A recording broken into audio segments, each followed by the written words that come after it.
Ayun guys, ito muli ang inyong lingkod, Batang LU. At isang magandang umaga sa inyo, sa magandang tanghali o magandang gabi, saan man po kayo naroroon. Andito po muli ang inyong lingkod, no? At ang ating pakikinggan po ngayon ay si Kuya Brooks. Dahil guys, no, meron siyang matinding pakiusap sa mga reactors ng Kalingap at sa mga K-boys din. Yan, sa mga vloggers, yan, sinama na niya lahat, no?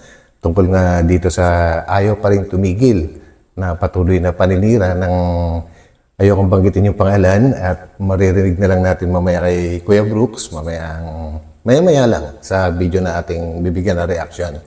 Dahil ayaw po talagang tumigil at matindi pala yung plano nito guys. Hindi lang si Medit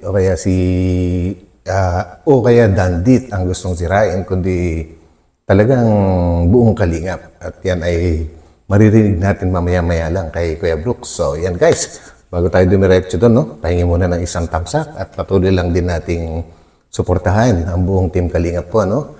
At sa pangunguna yun ay, sa pangunguna ni Kuya Bal Santos Matubang, Ate Edna Vlogs, at syempre si Kalingap Rob and Ma'am Jackie. So yan, let's go. Pakinggan natin si Kuya Brooks, guys. Ang masasabi ko lang dito, kaya sabi ko nga sa title natin, bubuom na tayo. Ano ba? Bubuom na tayo. Okay. Alam mo kung bakit ko, yun ang aking title. Pin ko lang yung Ayaw talaga nilang tumigil. Ayaw nilang manahimik. Gusto nila talagang pabaksakin ang Dandit o Medit o Dadit, no? So, isa lang naman ang kanilang pinunterya dyan, eh. Si Medit. Wala namang ginagawa si Medit. Kung mayroon man siya pagkakamali noon, nagsuri na siya. So, tapos na yun. So, hanggang ngayon, nandyan pa rin sila. Siguro sasabihin ko na yung pangalan dito kasi ay tumigil ay. No? Sasabihin ko na yung pangalan. Para siya naman ang ating mabas at pupulutanin. Ito si Ali, ayaw niyang tumigil. Gusto talaga niyang So yun guys, yung pangalan, no? umikot. Isa na doon. Gusto niyang iparamdam kay Rob para si Rob kung ano man magiging reaction niya. So, hindi na niniwala yun si Kalingap Rob. Hindi na niniwala kasi sinabihan ko na siya. So, ang ibig pala sabihin guys ay yung binanggit ni Kuya Brooks ay talagang tumatawag or nagpaparamdam kay Kalingap Rob. Yung pala yun. So, mga gumagawa ng mga hindi magaganda kahit sa mga FB page na ginagawa nila, may mga post sila doon. Kasi damay-damay na rin kami doon. Wala naman naniwala. So yun guys, no, alam niyo kung bakit si Kuya Brooks ay talagang sobra yung concern niya dito. Siyempre pinoprotektahan din niya si yung kanyang uniko iho na si Kalingap Dan, si Mr. Pogi. Kaya siyempre bilang isang ama.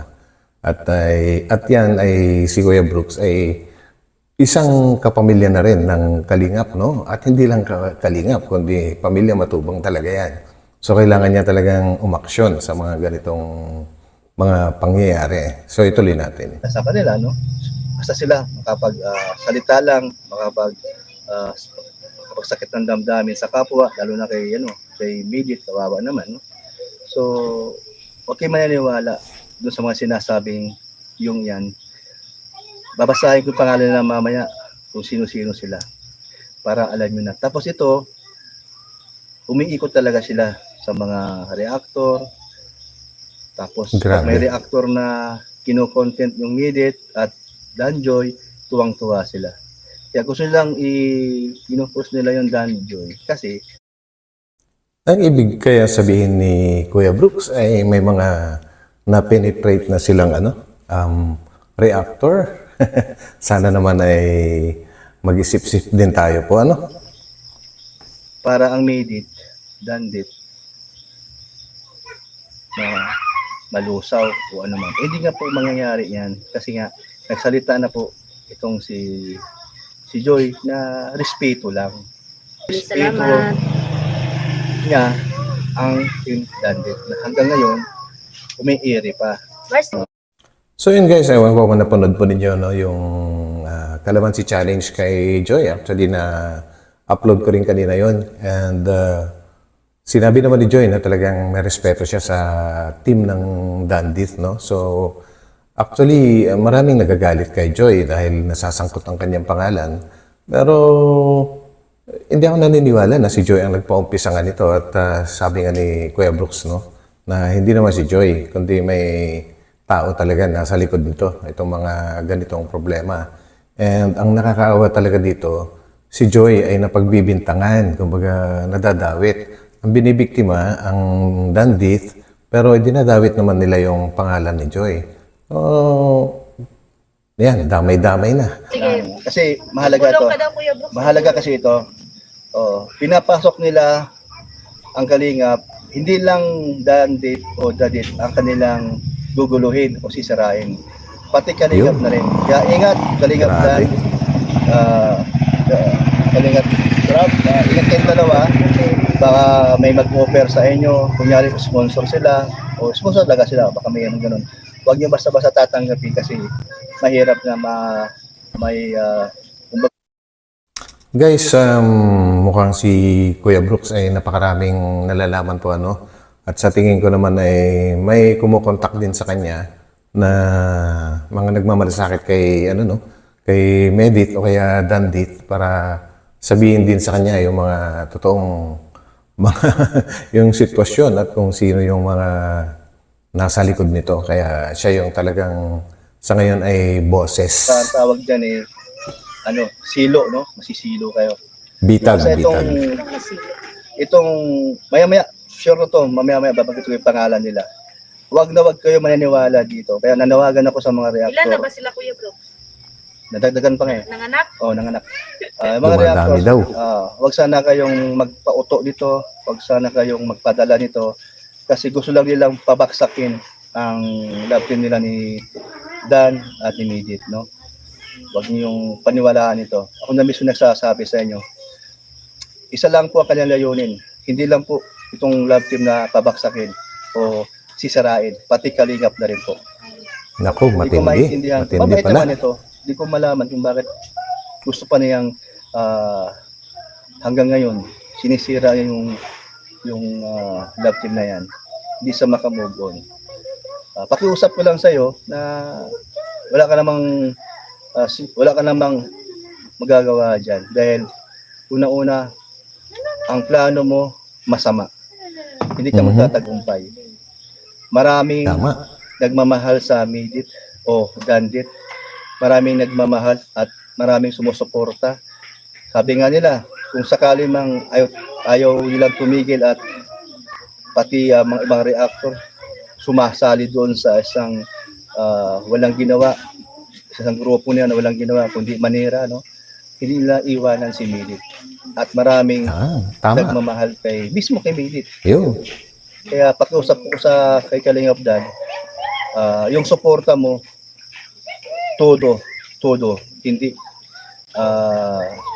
kumbaga, huwag ka magdalawang isip. Kasi, isipin mo na lang na siya ay beneficiary ng Kalingap. Handang Yes, tulungan. beneficiary yan Ito si na, Medit. May tumutulong na, marami na tumutulong sa kanya. At kakaiba sa lahat ng beneficiary. Bakit? Madiskarte, masipag. Huwag na yung katalinuhan. Nandun na tayo sa katalinuhan niya. Tama na yun. Tapos, pakiusap ko din sa mga kasamahan ko ng mga vlogger, lalo na yung mga nasa grupo ni Kalingap Grab, mga keyboys. Sana kung sino man yung mga lagi yung binabanggit, Danjoy. Tigilan nyo na kasi nakakasira ng damdamin o diskarte dun sa mga, lalo na yung mga nasa ibang bansa at saka yung mga senior. Ayun guys, no, napansin ko rin guys, marami, ayokong pangalanan, pero marami pong ginagawang parang biro yung Danjoy sa mga K-boys, no? And sa mga kapwa ko reactors din, meron ding mangilang-ilan. Pero mas napapansin po kasi pagka galing sa K-boys, syempre nakadikit sila kay Kalingap Rab po, ano? Kaya mas madaling mapansin kaysa sa mga ibang reactors. Kumbaga sa reactors, medyo madaling palipasin. Pero pagdating sa mga K-boys, tinatandaan po ng mga mga supporters. And one more thing guys, no, asan na ba yung ano, asan na ba yung essence ng motto ba or slogan ng Kalingap na One Kalingap, One Family? At ang palaging sinasabi din ni Kalingap Rab na protektahan ang kanyang mga beneficiaries, ay hindi lang kay Kalingap Rab, kundi sa Kalingap po, no? Lahat ng mga beneficiaries dapat pinoprotektahan. So, ang ibig sabihin ay ang mga K-boys at mga reactors, kasama na yan sa ano sa tinuturing na rin na sa One Kalingap, One Family po, ano? So, tinuring na pamilya na rin tayo ng Kalingap. So, dapat tayo protektahan natin, kasama tayo sa magprotekta sa mga beneficiaries ng Kalingap. Sana iwasan natin yung yung mag-create ng makakasakit sa mga supporters kasi unang-una yung mga supporters diyan po nanggagaling ang kinikita sa YouTube. Yan, kumbaga real talk na ito, real talk. Pagka nawala yung mga supporters, malaking kabawasan po yan sa revenue. Yan. Naku, kahit gaano tayo kagaling na reactor or vlogger, kung walang sumusuporta, walang views, wala din. So, sila pag-ingatan din po natin na hindi masaktan, lalo na't na pagbibiruan o ano ba tawag dito, ginagawan joke yung kanilang sinusuportahan na beneficiary. Yun. Actually, sa live ni kanina ni Kalingap Rab kaninang tanghali nung pagdating nila sa Palawan. Yung hindi pa yung hindi pa yung mismo yung upload niya na kundi yung live niya. So, merong binibiro ni Kalingap Rab si Kalingap Dan na malungkot si Kalingap Dan. May biglang sumagot sa likod nilang lamesa na wala kasi si Joy o kaya wala si Joy. So yun guys, hindi ko na lang isinama yung video na yun dito kasi respeto na rin natin sa kanila, at sana iwasan na rin nila yung pagbibiro kasi hindi naman po talaga nakakatuwa yun kasi may mga nasasaktan ng mga supporters ng Daddy at unang-una kasama nyo pa dyan si Kalingap Dan. Siyempre, din yan. Naiilang din sa mga ganong klaseng biro. Yun, kumbaga, respeto. Yan, respeto. Number one, respeto. And wag pong kakalimutan yung One Kalingap, One Family. Guys, ang may-ari ng Kalingap, si Kuya Bal. So, kumbaga, ang mga K-boys at mga reactors o kaya mga Kalingap partners, minsan narinig ko na yan na sabit lang tayo dito. Sabit lang tayo sa Kalingap. Hindi tayo yung may-ari nito. Kaya mag-ingat-ingat din po tayo bilang respeto sa sa may-ari mismo ng Kalingap na si Kuya Bal, sina Kalingap Rab, yan, sina Ate Edna. Sila po yung talaga yung may-ari niyan. Mga sabit lang po tayo kaya iwasan din po sana natin na makapanakit ng kapwa. Huwag natin gawin biro yung hindi nagugustuhan ng mga karamihan. So yan, tuloy po natin ito. Pasensya na, napahaba guys yung aking litanya, pero nagsasabi lang po ako ng totoo. At yun din po yung mismong pagkakaintindi ko sa ibig sabihin ng One Kalingap, One Family. Ayun, yung sinabi ko. Yun ang ibig kong sabihin doon. At yun ang alam kong meaning ng One Kalingap, One Family. Kumbaga, dapat pantay-pantay lang yung tingin natin sa mga beneficiary ng buong Team Kalingap. So yan guys, tuloy natin. Ayaw nila lang ganong negatibong naririnig nila. Mismo pa, kasama pa ni Kalingap Rab, So wag niyo lang ulit-ulit na binabanggit niyo pag kayo'y nag-ipon-ipon, sama-sama at tawa-tawa na, Parang nakaka-insulto yun, nakaka-bastos. Correct. So, para sa akin, insulto. Respeto na lang tayo para parehas ang pagtingin natin sa ating mga viewers. Yes, correct. Tama yan, Kuya Brooks. And guys, bago ko tapusin to, muli kong ipapaalala ang ibig sabihin po ng, sa pagkakaintindi ko ng One Kalingap One Family, dapat, tsaka yung sinasabi ni Kalingap Rab, palagi na respetuhin at protektahan ang kanilang, ang kanilang mga beneficiary. So, reactors, K-boys, partners, dapat iisa po yung hangarin natin ang makatulong din sa sa ginagawang pagtulong ng Kalingap na walang iba kundi sina Kuya Val, Kalingap Rab, Ate Edna, Ma'am Jackie. So yan po, dito ko na muna tatapusin at maraming salamat po sa pagsama niyo sa akin hanggang dulo. Tumuli ang inyong lingkod, Batang LU, at magkita-kita po tayo ulit sa aking susunod na upload. God bless us all. Bye.